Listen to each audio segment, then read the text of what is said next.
Hello, hello again. And I guess now you can really hear the TV in the background along with the dog and the kids. And it's a little bit crazy here. What can I say? I did want to take a look at one extra card here today before I did sign off on our 3-minute tarot. So we're going to look at the Hierophant. What is that? Hierophant, really quickly.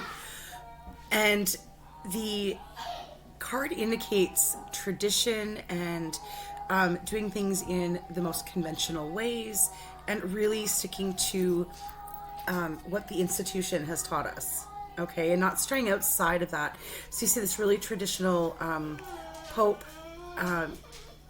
complete with robes and the staff there, and you've got two monks here. Sometimes they're portrayed as children, other times they're not, but either way they're supplicants. They are students that are there to learn. So this can be anything from an institution like higher education, or you could be looking at the court system. You could be looking at the government, even any kind of institution that runs on traditional values or traditional structure. So when you're looking at things like the traditional structures, this could be something as simple as a library. Libraries are run exactly the same way that they have been for however many hundreds of years they've been around for.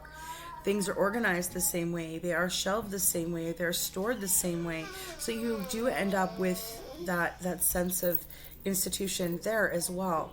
It could be a hospital where things are done in a certain way in order to achieve the best results. So you're looking at something that could be an institution, but you are also looking at, what could potentially be a person or personality traits. And in that case, it's someone who is a traditionalist, who really likes to do things a certain way and not stray outside of the norm, because that just makes them uncomfortable and it's something that they're just not good at.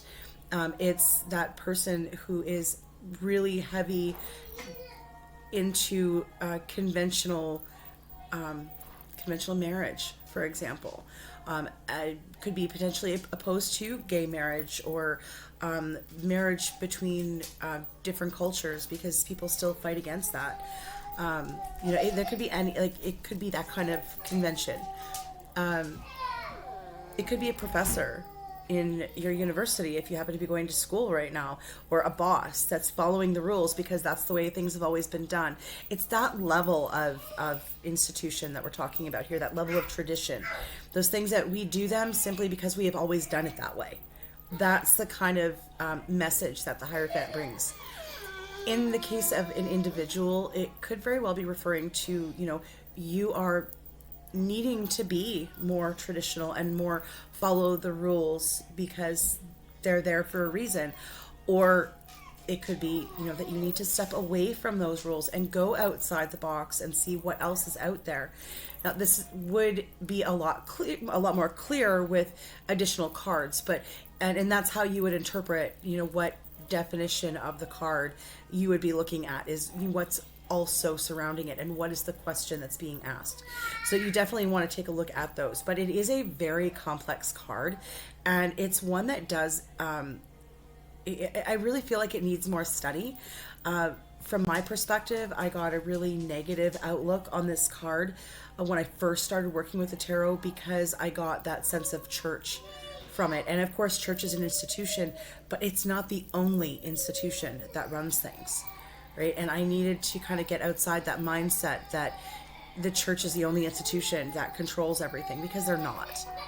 Right? And as a pagan, the church means nothing to me. So why would I relate this card to the church? Why would I not relate it to a pagan organization that maybe I was a part of that was struggling in their leadership? Which has happened, by the way. And that this card came up, so just so we're clear. Anyways, that's again a really quick look at the Hierophant. Again, this is from the Centennial Smith Waite card, and I will see you guys again in other videos, and I will see you next time with the next 3-minute tarot. Bye.